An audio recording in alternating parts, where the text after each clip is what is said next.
সমকাল অনলাইনে সবাইকে জানাচ্ছি স্বাগতম। ঈদ মোবারক। দর্শক, আমি আছি এই মুহূর্তে পুঠিয়া রাজবাড়িতে। এই রাজবাড়িটি কিছুদিন আগে জাদুঘর করা হয়েছে এবং এখানে কিন্তু মানুষের উপচে পড়া ভিড়। এখন বিকেল হচ্ছে, এখনই কিন্তু প্রচুর মানুষের আনাগোনা।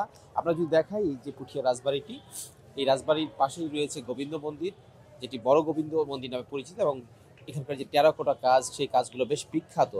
এবং 1616 খ্রিস্টাব্দে একজন রাজা এখানকার এই মন্দিরটি নির্মাণ করেছিলেন। এই রাজবাড়িটি 1895 সালে মহারানী হেমন্ত কুমারী তার শাশুড়ি সহ সুন্দরীর সম্মানে নির্মাণ করেছিলেন। আমরা যদি একটু এ পাশটিতে দেখাই, এখানে রয়েছে হাজারদুয়ারি মন্দির বা দোল মন্দির নামে পরিচিত। দর্শক, এই যে মন্দিরটি দেখতে পাচ্ছেন, এই মন্দিরটির নাম হাজারদুয়ারি মন্দির। এখানে দোল মন্দির নামেও পরিচিত। এই মন্দিরটি কিন্তু বেশ সুন্দর একটি মন্দির। রাজবাড়ির একেবারে মুখোমুখি এই মন্দির, এবং রাজবাড়ির এই মুখোমুখি মন্দিরটির পাশেই কিন্তু রয়েছে শিব মন্দির, এবং এই পুরো এরিয়াটি কিন্তু জল দিঘি দিয়ে ঘেরা। এবং এখানে কিন্তু যে রাজবাড়ির যে চারিদিক দিয়ে পরীক্ষা খনন করা, এটি শত্রুদের হাত থেকে রাজবাড়িকে মুক্ত রাখার জন্য একসময় এই পরীক্ষা খনন করা হয়েছিল। এবং আমরা যদি দেখি যে মাঠ, রাজবাড়ির মাঠই দেখুন, যে ধীরে ধীরে কিন্তু কানায় কানায় পূর্ণ হতে চলেছে। বিভিন্ন এলাকা থেকে কিন্তু মানুষজন আসছেন, তারা এই ঈদের আনন্দে একটু বিনোদন বা একটু ভালো লাগার জন্য একটু বেড়াতে তারা আসছেন। এবং এই বিনোদন কেন্দ্র হিসেবে কিন্তু রাজশাহী অঞ্চলের মধ্যে এই রাজবাড়িটি বেশ প্রাচীন এবং বেশ গোছানো। এখানে যে রাজবাড়ি মন্দির পুরাকীর্তিগুলো রয়েছে, এগুলো কিন্তু বেশ সাজানো গোছানো। আমরা এখানে বিভিন্ন এলাকা থেকে মানুষজন আসছেন এই রাজবাড়ি এবং পুরাকীর্তিগুলো দেখার জন্য। আমরা তাদের সাথে একটু কথা বলবো। একটু বলবেন কোথায় থেকে আসছেন, কেমন লাগলো, কি কি দেখলেন? জি, আসসালামু আলাইকুম। আমি বাগমানের কুমারপুর থেকে আসছি এবং এখানে এসে বিভিন্ন ধরনের প্রত্নতাত্ত্বিক পুরাতন অনেক নিদর্শন দেখলাম। সর্বোপরি আমরা বন্ধুরা মিলে এসে খুবই ভালো লাগতেছে। আজকে ঈদ উল ফিতরের দিন সবাই উদযাপন করছি এবং বিভিন্ন ধরনের পুরাতন জিনিস, বিভিন্ন ধরনের পুরাতন প্রত্নতাত্ত্বিক নিদর্শন দেখতে পেয়ে আমরা খুবই গর্বিত মনে করছি। কেমন লাগলো? জি, আলহামদুলিল্লাহ, অনেক ভালো লাগলো এখানে এসে।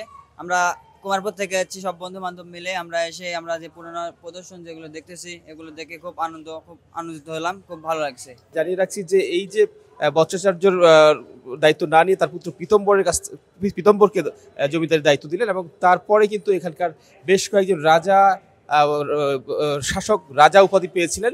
সেটি দিল্লির যে সম্রাট ছিলেন জাহাঙ্গীর, তার কাছ থেকে পেয়েছিলেন, এবং ব্রিটিশ সরকারের কাছ থেকে মহারানী উপাধি পেয়েছিলেন মহারানী শরৎ সুন্দরী, মহারানী হেমন্ত কুমারী। এবং হেমন্ত কুমারীর কিন্তু বেশ কিছু কাজ কিন্তু আমরা রাজশাহী শহরেও দেখেছি, যিনি উপনিবেশিক যে শাসনের যে শুরুটা হয়েছিল, তাদের ইউরোপীয় কালচার অনুযায়ী তিনি ঢোপকলের প্রচলন করেছিলেন, এবং ঢোপকলের মাধ্যমে কিন্তু রাজশাহী শহরে কিন্তু পানি সরবরাহ হতো পাইপ লাইনের মাধ্যমে।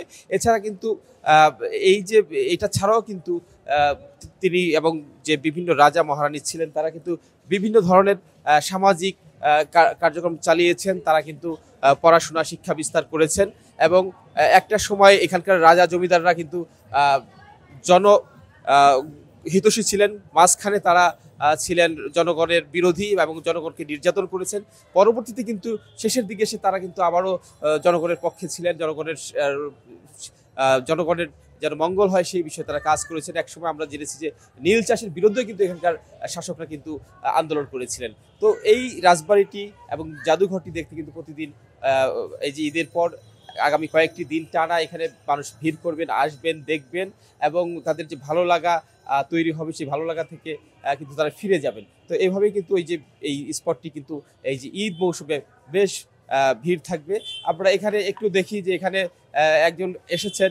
কোথায় থেকে এসেছেন, কেমন লাগলো একটু বলবেন? আমরা পাবনা থেকে আসছি, আমাদের খুব ভালো লাগছে রাজবাড়িটা দেখতে। ধন্যবাদ। আর কি দেখলেন আপনি? এখানে অনেক প্রাচীন নিদর্শন দেখেছি আমরা, এগুলো দেখে অনেক ভালো লাগলো। আর সবাইকে ঈদ মোবারক। আচ্ছা, সবাইকে ঈদ মোবারক আমরাও জানাচ্ছি, এবং সবাই যারা সুযোগ পান তারা পুঠিয়া রাজবাড়িতে আসবেন, দেখবেন, এবং এখানকার যে রাজদের শাসনামলের যে পুরাকীর্তিগুলো রয়েছে সেগুলো দেখে নিশ্চয়ই ভালো লাগবে। আপনারা নিশ্চয়ই দেখতে আসবেন। সবাইকে ভালো থাকবেন। ঈদ মোবারক।